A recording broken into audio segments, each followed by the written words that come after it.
Everyone knows the best way to catch a dinosaur is to put a toilet in the middle of a field. And then when they go to use it, you just ambush them.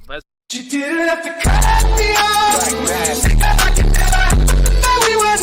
Make sure they don't have any toilet paper, so they have to come with you. Yeah, we got this, boy. A